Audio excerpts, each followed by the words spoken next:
Tommy Martinez was just the school bus driver, made sure kids buckled up, told them to keep voices down, smiled at their drawings taped to his dashboard. But underneath that yellow uniform was a Trident tattoo, and the kind of training that never really leaves your blood. Training that would save 38 young lives when evil came to visit their school. Welcome to One Human, One Story. Before we tell this incredible story, have you ever wondered about the person who drives your children to school and what heroic experiences they might carry? Share your thoughts in the comments below. And if stories like this deserve to be heard, hit that subscribe button. Tommy Martinez had been driving bus route 47 for Jefferson Elementary School in Cedar Falls, Iowa, for exactly 3 years and 4 months. Every morning at 6:45 a.m., he would start his route picking up children from neighborhoods scattered across the rural district. 42 kids in total,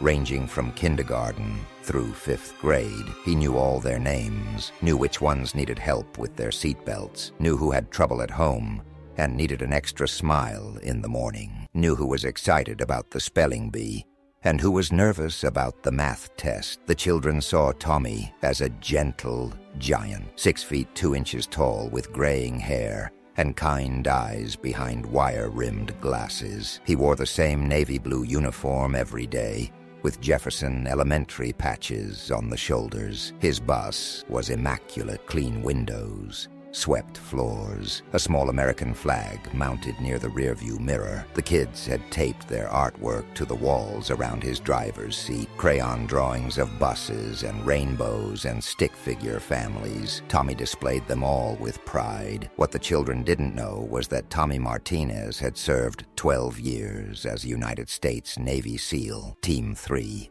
Operation Iraqi Freedom, Operation Enduring Freedom, 2 Bronze Stars, a Silver Star, 47 confirmed combat missions. He had jumped out of helicopters at midnight, breached terrorist compounds, rescued hostages from certain death, protected convoys through ambush zones, trained foreign military units, eliminated high-value targets, done things that would give most people nightmares for the rest of their lives. Tommy never talked about his military service, not to the school administrators who hired him, not to the other bus drivers, not to the children who trusted him with their safety every morning and afternoon. He had left that life behind when his youngest daughter was born 8 years ago, decided that being present for his family was more important than serving his country in distant wars, took early retirement, moved to Cedar Falls, found peace in the simple routine of driving children to school. The morning of October 23rd started like any other. Tommy arrived at the bus depot at 6:30 a.m.,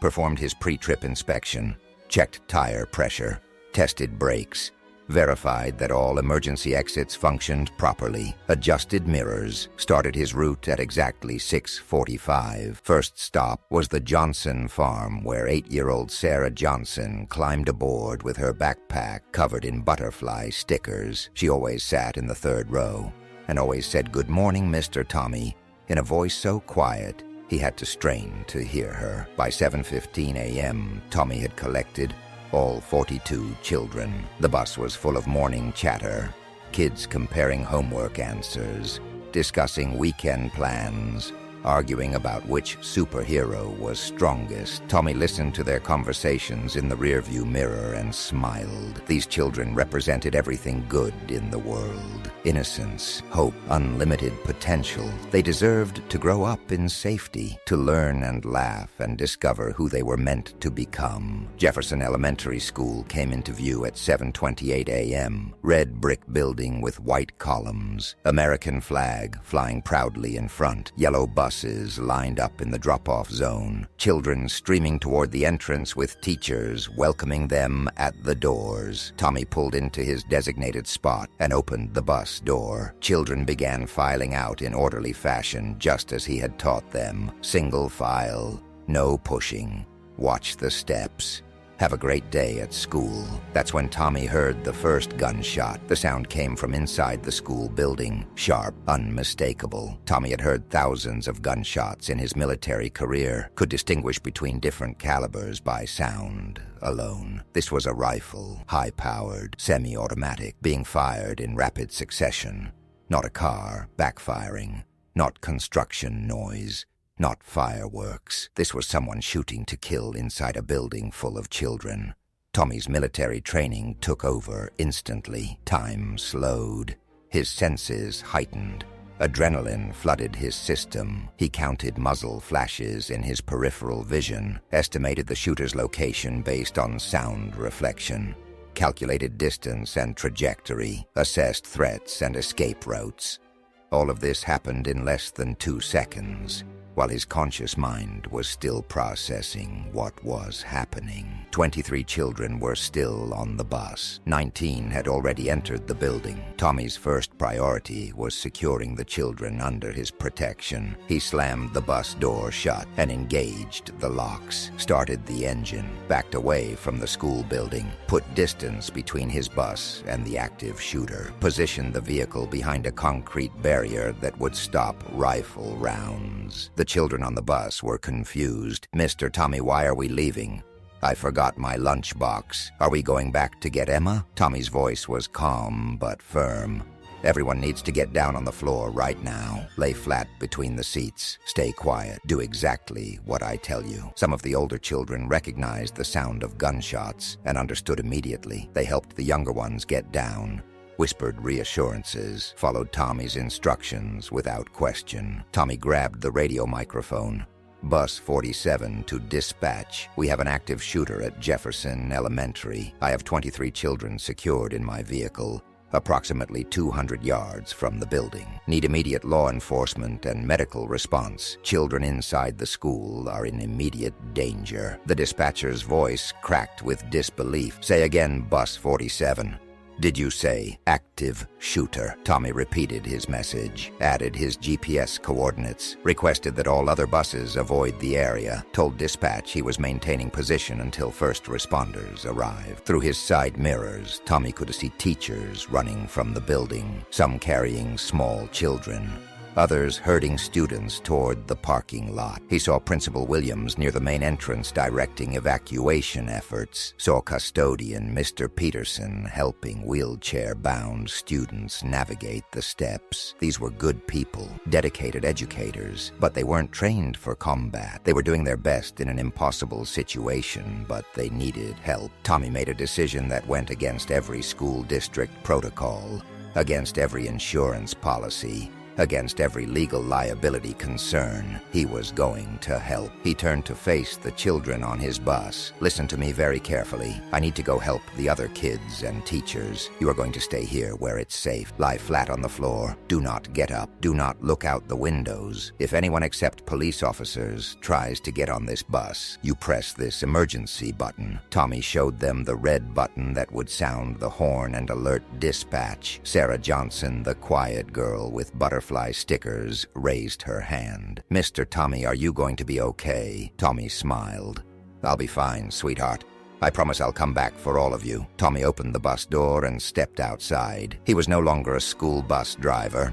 He was a Navy SEAL responding to a hostile contact. His muscle memory took over. Check your 6. Identify cover and concealment. Locate the threat. Neutralize the threat. Protect the innocent. Complete the mission. Tommy moved toward the school building using vehicles for cover. The shooter was still inside. Gunfire continued sporadically. Teachers and children were still evacuating, but the process was chaotic. Some were running toward the parking lot. Others were hiding behind cars. A few were paralyzed with fear and couldn't move at all. Tommy began organizing the evacuation, directing people to safe areas, carrying injured children, shielding teachers with his body as they moved away from the building. That's when he saw Marcus Chen, 7 years old, kindergarten class, Chinese-American kid with thick glasses who always sat in the front row of the bus. Marcus was standing alone near the playground, crying. His teacher, nowhere in sight. The main entrance was 50 yards away. Between Marcus and safety was open ground with no cover. The shooter had a clear line of sight from multiple multiple windows. Tommy didn't hesitate. He sprinted across the open area, scooped Marcus into his arms, carried him back to safety behind a parked car. The little boy was shaking with fear. "Mr. Tommy, I can't find Mrs. Anderson. I don't know where to go." Tommy held him close. "You're safe now, buddy. Mrs. Anderson is probably helping other kids. We're going to find her together. But first we need to get everyone away from the building." The shooting had been going on for 6 minutes. Police sirens were approaching but hadn't arrived yet. Tommy estimated at least 30 children and teachers were still inside the building. The evacuation was stalled because people were afraid to cross open areas where the shooter might see them. They needed someone to take charge, someone with combat experience, someone willing to risk his life to save others. Tommy began moving from group to group, giving instructions, creating order from chaos. He directed teachers to lead children to rally points behind concrete barriers, showed them how to use parked cars for cover, organized older students to help younger ones, established communication between different groups, applied first aid to injured children, maintained calm through quiet leadership and tactical competence. Deputy Sheriff Martinez arrived first. Single patrol car, 1 officer, good man but untrained for active shooter scenarios. Tommy approached him immediately. "Officer, I'm Tommy Martinez, retired Navy SEAL. I know this building. I can help you locate and neutralize the threat." Deputy Martinez looked at the calm confidence in Tommy's eyes, saw the military bearing despite the bus driver uniform, made an instant decision to trust him. Tommy briefed the deputy on the situation. Shooter appeared to be alone, located on the 2nd floor based on sound analysis, using what sounded like an AR-15 rifle. Building layout included 2 stairwells and multiple escape routes, estimated 20 to 30 people still inside, some hiding in locked classrooms, others trapped in hallways. Time was critical because the shooter was mobile and looking for targets. More police units arrived. Sheriff's Department, State Police. FBI tactical team was en route, but wouldn't arrive for another 20 minutes. The incident commander wanted to establish a perimeter and wait for specialized units. Standard protocol. Minimize law enforcement casualties. Contain the threat until overwhelming force could be applied. Tommy understood the reasoning but disagreed with the approach. Every minute they waited meant more children at risk. The shooter was methodically searching the building, breaking down doors, hunting innocent people. A conventional law enforcement response would take too long. Children were going to die while they waited for backup. Tommy made another decision that went against protocol. He was going in. He approached the incident commander. "Lieutenant, I need 60 seconds to brief you on the building layout. I drive these kids every day. I know every entrance, every hallway, every hiding spot. I can get inside and either neutralize the threat or provide intel for your tactical team." The lieutenant shook his head. "Sir, you're a civilian.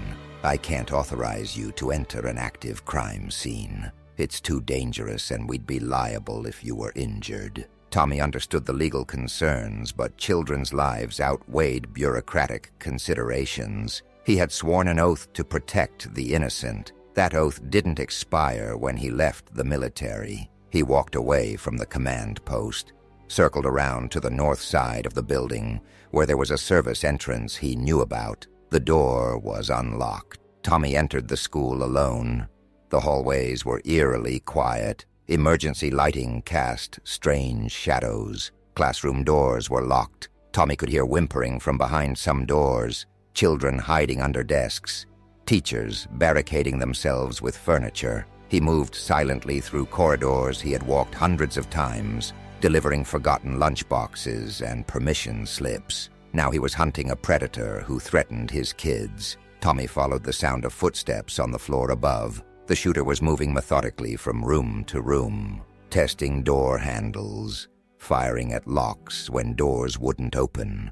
Tommy climbed the east stairwell slowly, each step calculated to avoid creaking floorboards.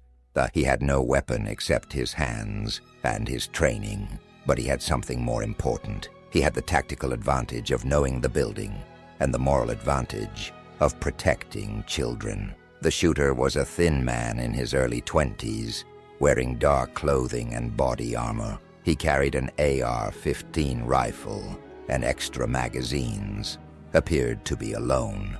No signs of coordination with accomplices. His movements were methodical but not professional.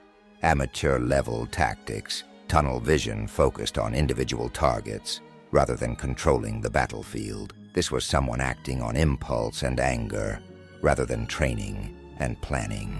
Tommy shadowed the shooter for 3 minutes, learning his patterns, identifying weaknesses, waiting for the right moment to act. The man stopped outside Mrs. Peterson's 4th grade classroom, tried the door handle, found it locked, raised his rifle to shoot the lock off. That's when Tommy moved. 12 years of special operations training compressed into 5 seconds of action. Tommy closed the distance silently, struck the shooter's rifle hand with precision, disabled his grip on the weapon, swept his legs to knock him off balance, controlled his fall to prevent him from reaching backup weapons, applied a blood choke that rendered him unconscious in under 10 seconds, secured the rifle, zip-tied the shooter's hands with restraints he carried in his uniform pocket, called the all-clear over the police radio frequency. The entire encounter lasted less than 30 seconds. No shots fired by either party. No injuries to law enforcement or civilians. Threat neutralized with minimal force.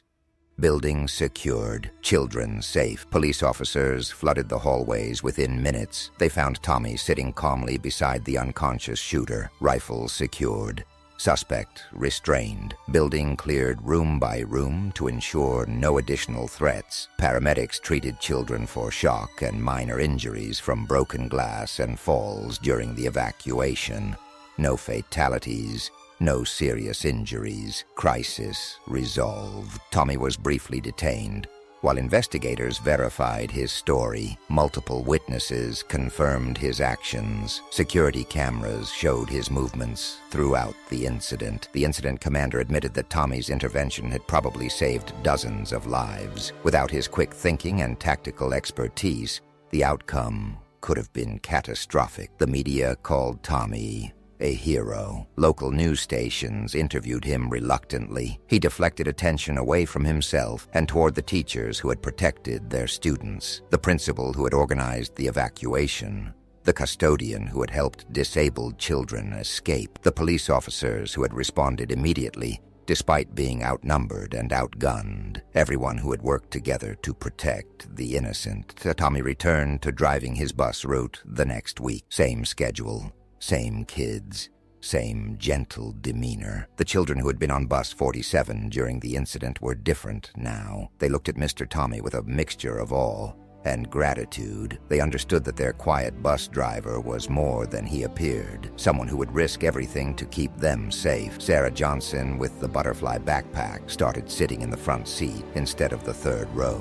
She wanted to be closer to Mr. Tommy. Marcus Chen brought him drawings of superheroes that looked suspiciously like bus drivers. Other children shared their snacks and told him about their day with more enthusiasm than before. They had learned that heroes don't always wear capes. Sometimes they wear navy blue uniforms and drive yellow buses. The school district reviewed their emergency procedures, made improvements based on Tommy's recommendations, installed better communication systems, improved lockdown protocols, provided additional training for staff. But they also did something unprecedented in the bureaucratic world of public education. They officially designated Tommy Martinez as Emergency Response Coordinator for the district, gave him authority to take command during crisis situations, recognized that sometimes you need a warrior to protect the innocent. Tommy accepted the position quietly. He didn't want recognition or additional pay. He just wanted to ensure that the children under his protection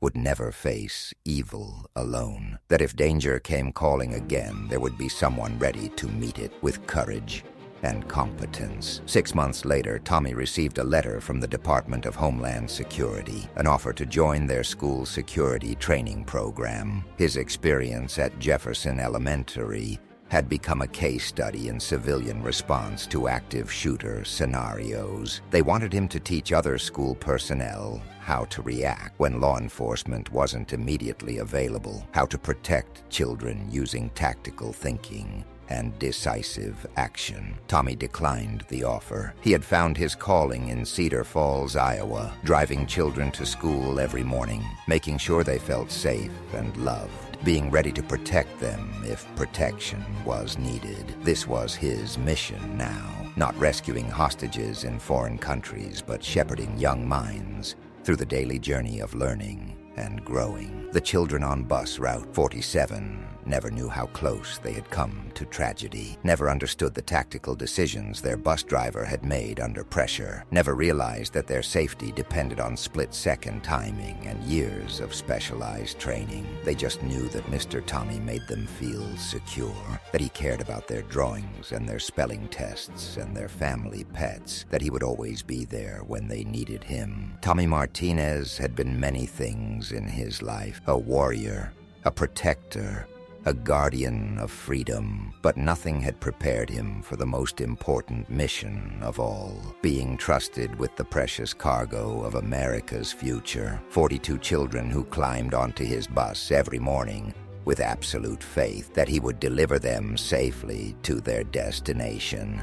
Some people retire from service, others just change the uniform. Tommy had traded his combat fatigues for a bus driver's uniform, exchanged his rifle for a steering wheel, but the mission remained the same: protect the innocent, serve something greater than yourself, stand ready when others cannot stand at all. The Trident tattoo on his arm was faded now, hidden beneath his uniform sleeve, but the oath it represented was as strong as ever, an unbreakable commitment to defend those who cannot defend themselves, to be the guardian at the gate, to ensure that evil never triumphs over innocence. So I ask you, have you ever looked twice at someone whose quiet competence made you feel safer, someone whose ordinary job masked extraordinary capability, someone who chose service over recognition and protection over praise? Tell us about the hidden guardians in your community, because here at One Human, One Story, we believe that real heroes don't seek the spotlight. They stand in the shadows, keeping watch over those they've sworn to protect. If this story moved, you please share it with someone who needs to be reminded that courage comes in many forms, and heroes work in every profession. Subscribe to our channel for more stories about ordinary people who do extraordinary things when circumstances demand it. And remember to thank the quiet professionals who keep your children safe. You never know what battles they've already fought or what skills they carry in service of others. Sometimes the most important wars are fought not on distant battlefields, but in small-town schools where everyday heroes stand between danger and the children they've sworn to protect. Sometimes the greatest victories are measured not in territory gained, but in innocent lives preserved. And sometimes the truest warriors are the ones who hang up their combat gear and put on a different uniform, but never stop serving those who need them most.